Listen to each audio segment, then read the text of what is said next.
The mission of the Division of Aquatic Resources is to conserve, manage, and protect the unique resources of the state of Hawaii, the unique marine resources and aquatic resources as well. So the animals that live in the water environment, so freshwater, marine, and brackish water environments.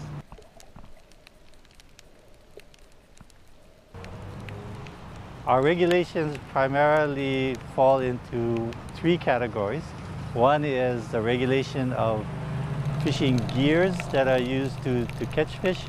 The second is a system of area management, so marine life conservation district, fishery management areas, and those kind of area-based management schemes.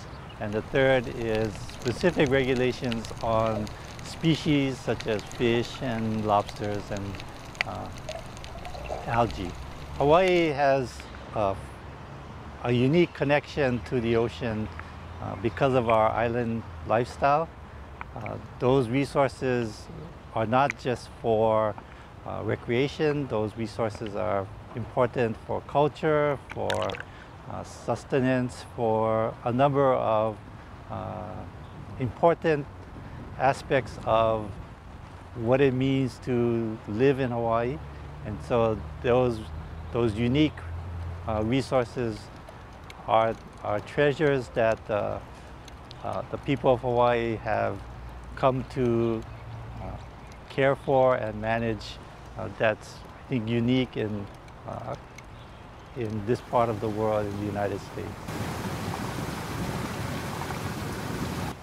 There are a number of large challenges. One is the lack of adequate resources to manage those resources properly. And those resources include staff time, include funding for operations, for information to better manage those resources. So that lack of resources is a big challenge.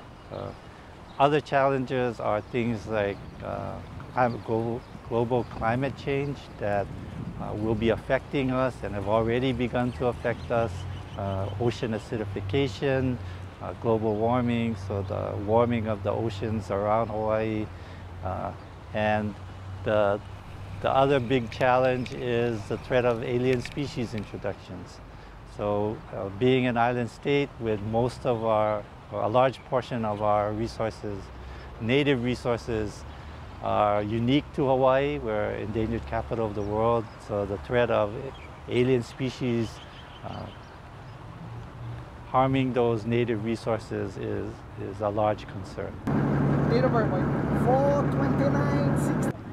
We have a number of violations of existing regulations that include taking of undersized fish or use of illegal gears, things like chemicals and explosives that are indiscriminate. We also have threats from vessel groundings on sensitive areas, and we also have problems with people going into sensitive areas just to cause mischief. So a number of problem areas. Part of what happens when people access areas where their presence causes a problem is that they tend to change the ecosystem somewhat. So, for example, if we have a person who enters into a coral reef area and they don't know how to properly conduct themselves, so they are trampling on the coral and causing problems that have a long-term effect on the ecosystem.